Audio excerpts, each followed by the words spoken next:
السلام عليكم، شلونكم؟ شخباركم؟ ان شاء الله بخير. اليوم الفيديو مالنا جدا مهم وبخصوص القانصة. طبعا هواي ناس قاعد تعاني من مشكلة عطل القانصة. طبعا عطل القانصة بصورة عامة هي لو الشمعة لو الكرت. طبعا الكرت ينفصل الى قسمين، قسم مال القنص وقسم مالت الشمعة. اكثريتهم يعطل عندهم مرات مالت القنص تقوم تشتغل الشمعة بس يعني ما تقتل البق. شلون نبدلها؟ طبعا الكارت مالت المصباح، هذا الكارت مالت المصباح.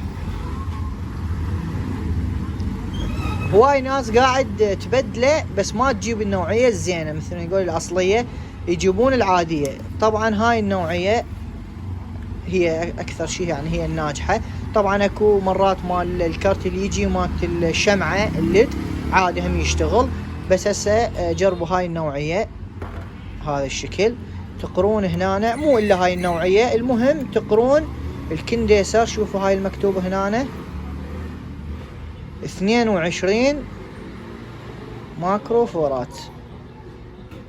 هذا حرف الام والاف، هذا كان يو بس حرفه هي ام واف. تقرونه 22. اكو يجي 15 هذا مو ناجح، اكو يجي 12 هم مو ناجح. جيبوا 22 هذا شدوه عليها وراح تشتغل عندكم، بس لازم تفصلونها من جوا.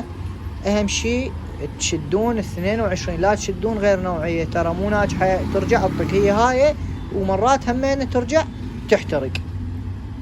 اتمنى يعني وصلتكم الفكرة، ولا تشدوا مو على السعر، هي ب2000 دينار يعني مو ذاك السعر، وهذيك هي ب1500 او ب1000 يعني فرق 1000 دينار.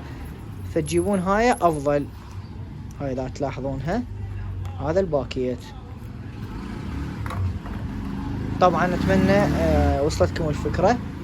وطبعا انا شارح عليه شلون يتبدل الفيديو سابق بالقناة، طبوا على القناة وراح تلقونه شلون تشدون هذا الكارت، طريقة كل سهلة. وان شاء الله الايام الجايه راح انزله لكم همين خطوه بخطوه، لين ما ارد الفيديو يصير طويل حتى لا يصير بملل. طبعا اتمنى الشيء البسيط قاعد اقدم لكم بالقناه تستفادون من يمه، ولا تنسون لايك واشتراك بالقناه. شكرا لكم جزيل الشكر، اخوكم ميثم المسعود.